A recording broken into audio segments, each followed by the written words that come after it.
El frío del consultorio no se comparaba con el hielo que recorrió la espalda de Marilia cuando escuchó el diagnóstico.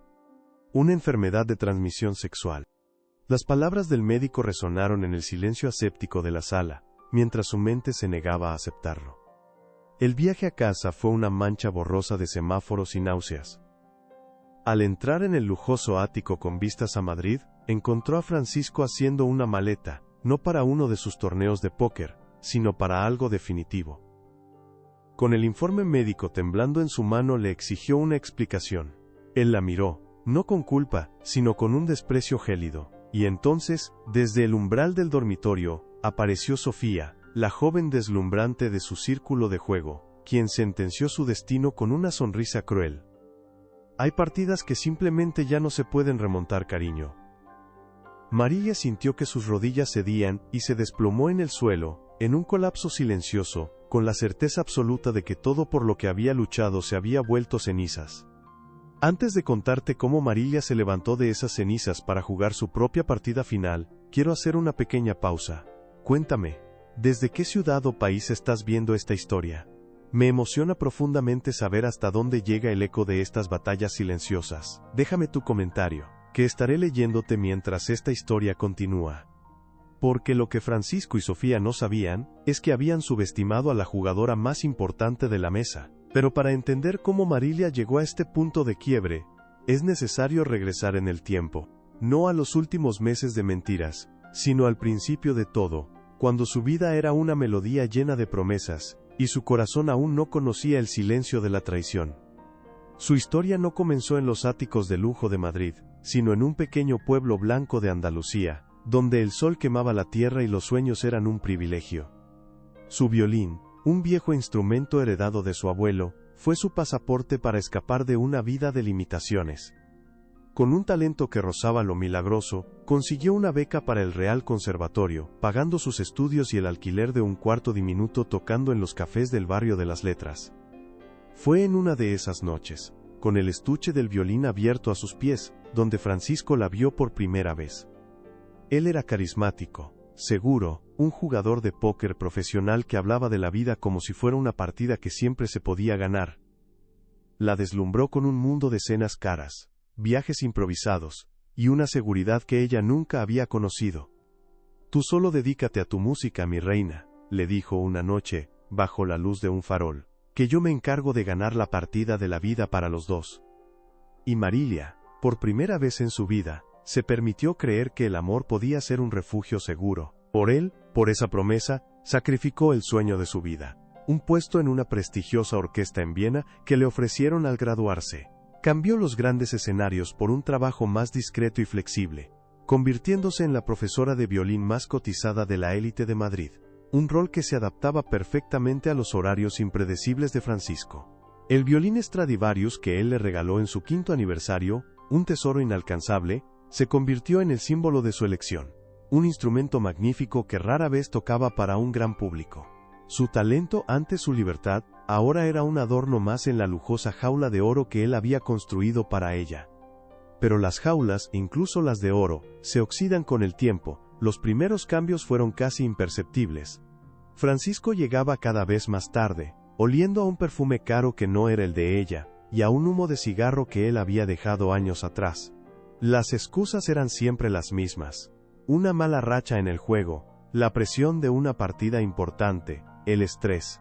Su risa, que antes llenaba cada rincón de la casa, se volvió escasa, reemplazada por una irritabilidad fría que, de alguna manera, siempre terminaba culpándola a ella por su mala suerte.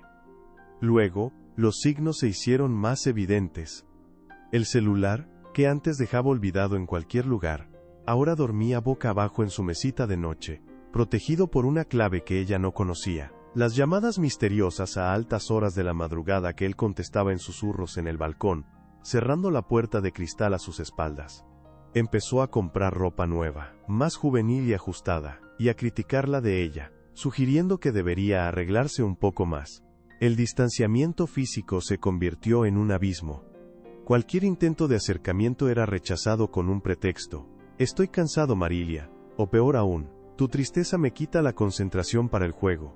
La estaba convirtiendo, lentamente en una extraña dentro de su propia casa. La primera vez que Marilia sintió la presencia de otra mujer no fue por una llamada sospechosa ni por un mensaje olvidado, sino por el olor. Un aroma dulce y amaderado, completamente ajeno a su mundo, impregnado en el cuello de las camisas de Francisco. Al principio, lo atribuyó a las salas de juego, a un abrazo casual con alguna conocida. Pero el perfume se volvió persistente, una sombra olfativa que lo acompañaba a casa cada noche. Luego, un nombre comenzó a flotar en el aire: Sofía. Lo escuchó en un susurro por teléfono, mientras él creía que ella dormía. Sofía es increíble, tiene un instinto asesino en la mesa, le contaba a un amigo, con una admiración en la voz que Marilia no había oído en años. Poco a poco, Sofía dejó de ser un susurro para convertirse en un personaje recurrente en las historias de Francisco. Era la nueva promesa del póker, una joven brillante y audaz que estaba revolucionando el circuito. Él la describía con un entusiasmo febril, contrastando su genialidad estratégica con la vida predecible de Marilia. Tu música es hermosa, cariño, es un refugio, le dijo una noche, con una condescendencia que le heló la sangre. Pero lo que hace Sofía, eso es arte de verdad. Es una guerra mental, y ella es una gladiadora. Cada elogio para Sofía era una daga invisible para ella, que sentía como su propio mundo, su talento y sus sacrificios eran reducidos a un simple pasatiempo doméstico. La humillación se volvió una constante. Dejó de invitarla a los eventos y cenas con su círculo de jugadores. Es mejor que te quedes, mi amor. Son conversaciones muy técnicas, te aburrirías, le decía acariciándole la mejilla con una frialdad que desmentía el gesto. Marilia se encontró pasando más noches sola en aquel ático silencioso, con el eco de su propio violín como única compañía. Se sentía como una pieza de anticuario, valiosa pero inútil, mientras la vida real, la vida vibrante de Francisco, sucedía en otro lugar, con otra persona. El golpe final llegó en una gala benéfica a la que Marilia decidió asistir por sorpresa, cansada de las excusas. Se vistió con su mejor traje, un elegante vestido de seda azul que él le había regalado tiempo atrás, y entró en el salón abarrotado sintiendo un nudo de ansiedad en el estómago. Y entonces los vio, en el centro de un círculo de gente. Francisco reía a carcajadas, con el brazo rodeando la cintura de una mujer joven, de vestido rojo y mirada desafiante. Era Sofía. La risa de Francisco era genuina, expansiva, una risa que ella ya no recordaba. Al verla, la sonrisa se congeló en su rostro, reemplazada por una mueca de pura irritación. Se acercó a ellos con una calma que no sentía. Francisco, qué sorpresa, dijo con la voz firme. Él, visiblemente incómodo, hizo las presentaciones. Sofía, ella es Marilia. Sofía la escaneó de arriba abajo con una sonrisa afilada. Ah, la famosa esposa. Francisco nos cuenta que eres una mujer muy de tu casa. Debe ser maravilloso tener a alguien que cuide del nido mientras uno sale a cazar leones. La frase, disfrazada de cumplido, fue un golpe directo. Marilia sintió que el aire le faltaba, pero mantuvo la compostura. Es increíble cómo unas pocas palabras pueden sentirse como una bofetada, ¿verdad? Si alguna vez te han hecho sentir pequeño o invisible con una frase aparentemente inofensiva, sabes exactamente lo que Marilia sintió en ese momento. Déjame un corazón roto en los comentarios si entiendes ese dolor, porque a veces, compartir el peso lo hace más ligero. Francisco no solo no la defendió, sino que se unió a la humillación. Marilia es una artista, vive en su propio mundo, dijo él, como si la disculpara por existir. Sofía aprovechó la oportunidad para lanzar su segundo dardo. Se nota en tu vestido, comentó, con falsa dulzura. Tan clásico. Muy de profesora de música, ¿no crees? En ese instante, frente a la mirada burlona de Sofía, y la indiferencia cruel de su esposo, Marilia comprendió que no estaba luchando por su matrimonio. La batalla ya estaba perdida. Ella era simplemente un obstáculo, un mueble viejo en una casa que ya tenía una nueva dueña. Se dio la vuelta sin decir una palabra más, dejando atrás las risas que se reanudaban a sus espaldas, y caminó hacia la salida con la certeza de que el hogar al que regresaba ya no era el suyo. Cuando Marilia se dio la vuelta dispuesta a desaparecer en la multitud, la mano de Francisco se cerró sobre su brazo, No fue una caricia, sino un ancla de acero. «No te vayas así, mi amor», dijo él, con una voz lo suficientemente alta para que el círculo de curiosos pudiera escuchar. Su rostro mostraba una falsa preocupación, una máscara de esposo devoto que la hizo sentir náuseas. «Hablemos en casa, estás alterada». La estaba pintando como la histérica, la desequilibrada, la culpable de la escena. Era una jugada maestra de manipulación pública, y ella era el peón sacrificado. El círculo de espectadores se apretó un poco más, atraídos por el drama como polillas a una llama. Nadie intervino. Solo observaban, con una mezcla de lástima y morbo. «Marilia no se ha sentido bien últimamente», continuó Francisco, dirigiendo su explicación a los rostros atentos que los rodeaban. «Está muy sensible, todo le afecta demasiado». Cada palabra era una pala de tierra sobre su dignidad, enterrándola viva frente a todos. La estaba despojando de su credibilidad, de su cordura, asegurándose de que, pasara lo que pasara, la historia que prevalecería sería la suya. La del hombre paciente que lidiaba con una esposa frágil. Sofía, de pie a su lado, sonrió. Era la sonrisa de un depredador que disfruta del juego. Se acercó un paso más, invadiendo el espacio personal de Marilia, su perfume dulce volviéndose sofocante. «Sensible, o simplemente aburrida», susurró, pero con una claridad letal. Tocar las mismas notas en ese violín una y otra vez, encerrada en casa, debe volver loca a cualquiera. «No te culpo, de verdad». La condescendencia en su voz fue peor que un grito. Estaba reduciendo su arte, su pasión, su vida entera, a un pasatiempo monótono de una mujer patética. Fue entonces cuando el cuerpo de Marilia comenzó a traicionarla. El aire se volvió espeso, casi imposible de respirar. Su corazón, un tambor desbocado contra sus costillas, amenazaba con romperlas. Sintió un temblor incontrolable nacer en sus manos y subir por sus brazos. El zumbido en sus oídos ahogó los murmullos del salón, dejándola sola en un túnel de pánico.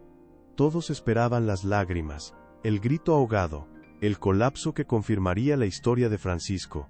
Esperaban que se rompiera en 1000 pedazos, allí mismo, sobre la alfombra de lujo. Pero en lugar de llorar, Marilia levantó la barbilla, miró a Sofía directamente a los ojos, y, con una voz que apenas reconoció como suya, tan fría y afilada como el hielo, dijo: «Tú no sabes absolutamente nada de mí». Fue un acto de rebelión tan pequeño, tan inesperado, que por un segundo descolocó a Sofía. Pero solo por un segundo. La respuesta de la joven fue física, brutal. Su mano se movió con la rapidez de una serpiente, y el sonido de la bofetada resonó en el silencio repentino del salón. Un clac, seco, violento, que dejó una marca roja y ardiente en la mejilla de Marilia. El tiempo pareció detenerse, un jadeo colectivo recorrió el círculo de espectadores, y Francisco no hizo nada. Se quedó allí, observando, con una expresión que no era de sorpresa, sino de validación. Su inacción fue el golpe final, más doloroso que la bofetada misma. Era la confirmación de que ella no solo había sido reemplazada, sino que había sido borrada, desechada. Su dolor, su humillación, no le importaban en lo más mínimo. De hecho, parecían ser parte del trofeo que le ofrecía a su nueva reina. Pero el colapso no llegó. En su lugar, algo se reacomodó dentro de ella. El dolor ardiente en su mejilla fue como un relámpago que iluminó la oscuridad, quemando la niebla de la tristeza y la confusión. Las lágrimas que amenazaban con caer se congelaron en sus ojos, convirtiéndose en fragmentos de puro acero. De repente, ya no sentía el corazón roto, no sentía nada más que una claridad helada y aterradora. Vio a Francisco, no como el hombre que amó, sino como un estratega mediocre y cobarde. Y vio a Sofía no como una rival, sino como una pieza más en un juego que ella no sabía que estaba jugando. Lentamente, con una calma que heló la sangre de quienes la observaban, Marilia levantó su mano y rozó suavemente su mejilla herida. No apartó la mirada de ellos. Sus ojos, antes llenos de amor y luego de dolor, ahora estaban vacíos de toda emoción, excepto por una determinación gélida.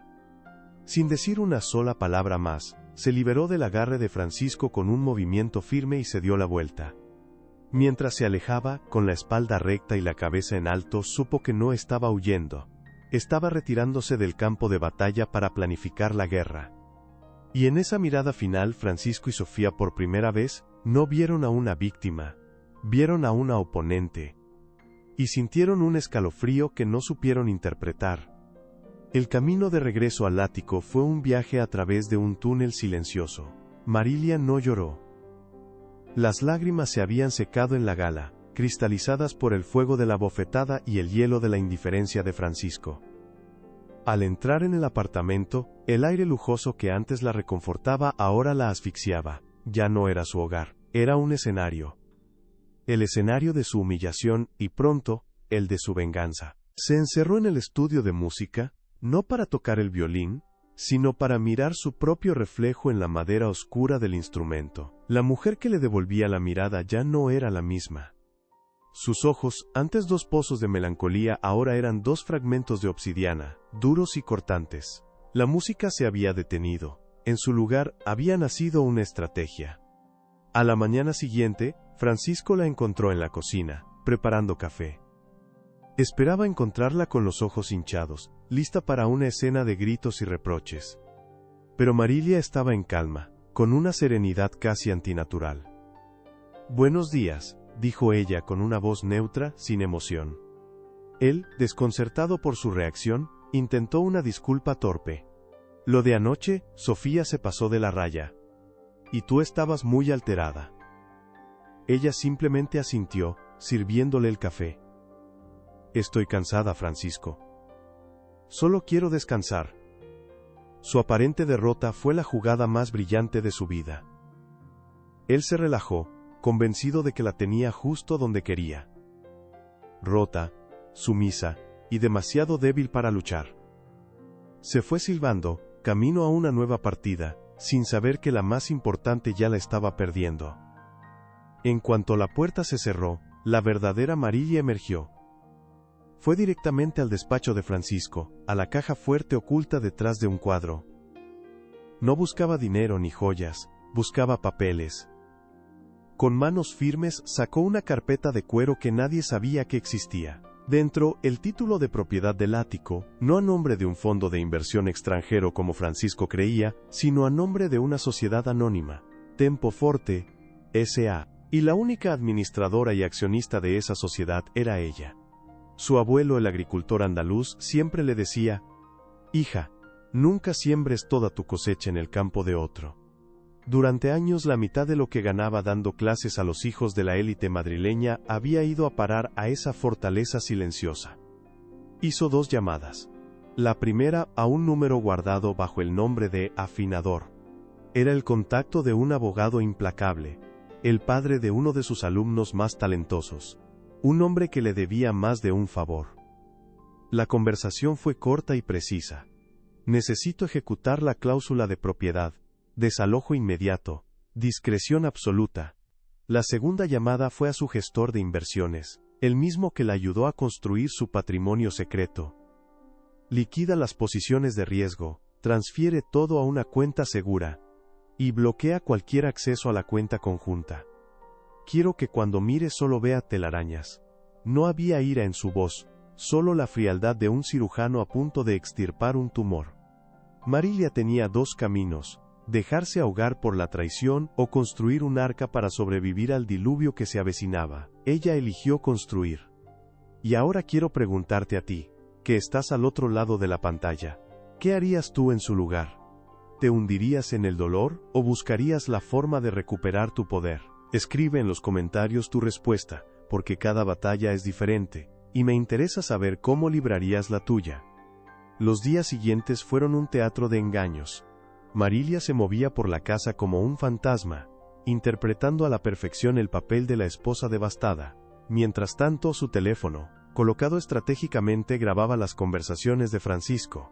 Lo escuchó reírse de ella con Sofía, planeando cómo redecorarían su ático cuando ella finalmente se fuera.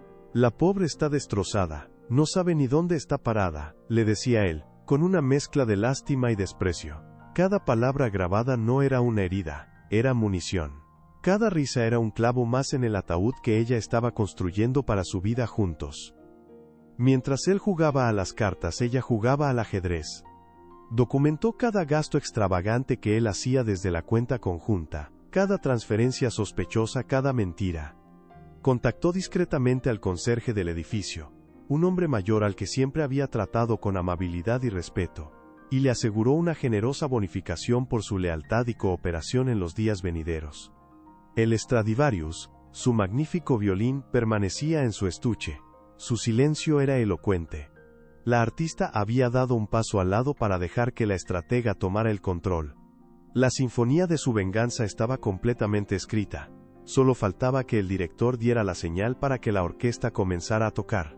Y el día del concierto final estaba cada vez más cerca. El escenario elegido para el acto final fue el propio ático, el corazón del reino, que Francisco creía suyo. Había organizado una partida de póker privada y de altas apuestas para celebrar su nueva vida.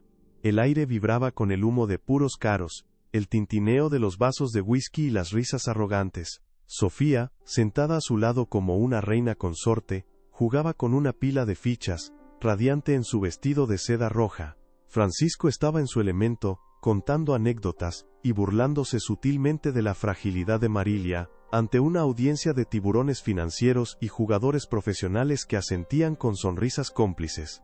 Algunas personas simplemente no están hechas para este nivel de juego, sentenció él, levantando su vaso en un brindis silencioso por su propia crueldad. Justo cuando estaba a punto de recoger las ganancias de una mano ganadora, el timbre del intercomunicador sonó, una nota discordante en la sinfonía de su triunfo. Francisco, molesto por la interrupción, autorizó el acceso pensando que era un repartidor tardío.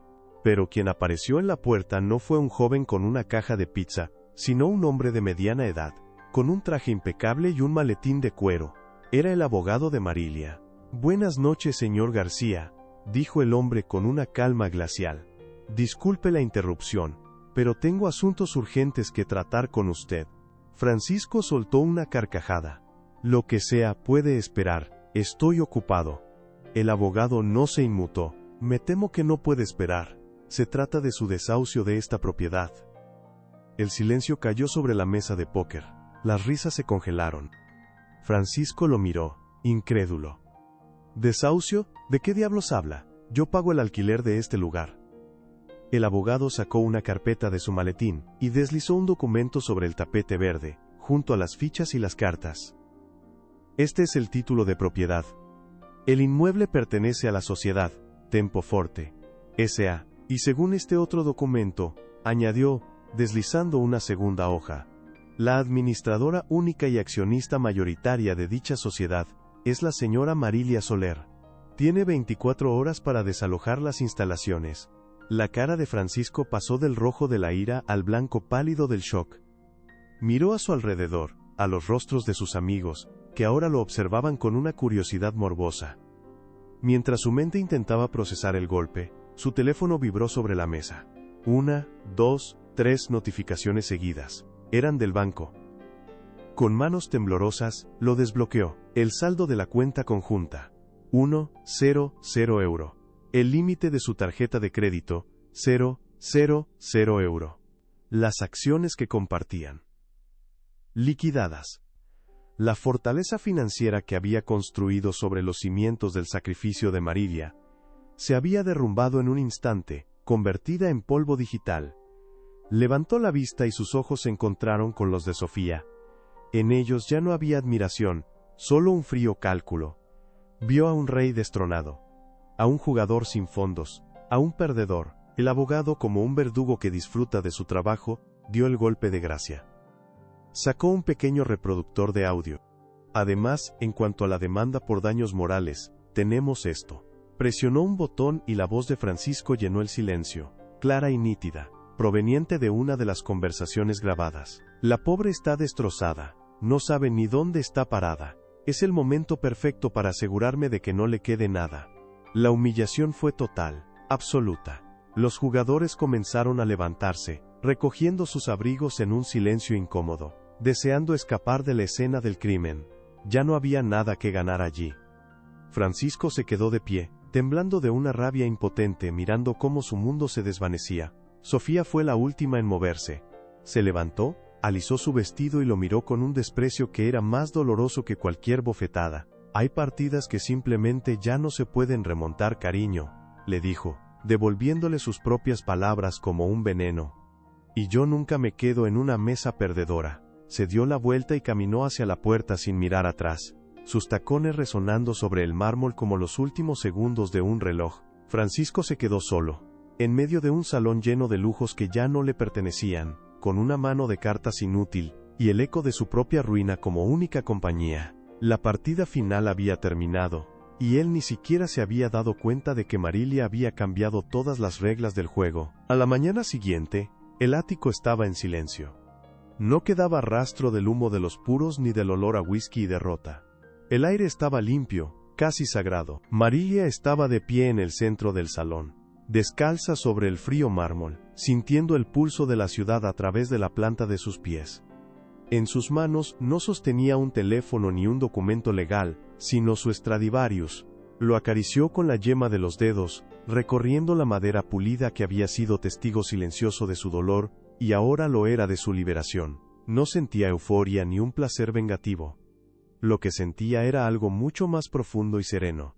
Paz. La verdadera victoria no había sido ver a Francisco derrumbarse, sino darse cuenta de que ella podía seguir de pie, más fuerte que nunca, sin él. La joven violinista de Andalucía, la que soñaba con Viena, no había muerto, solo había estado dormida, esperando la nota correcta para despertar.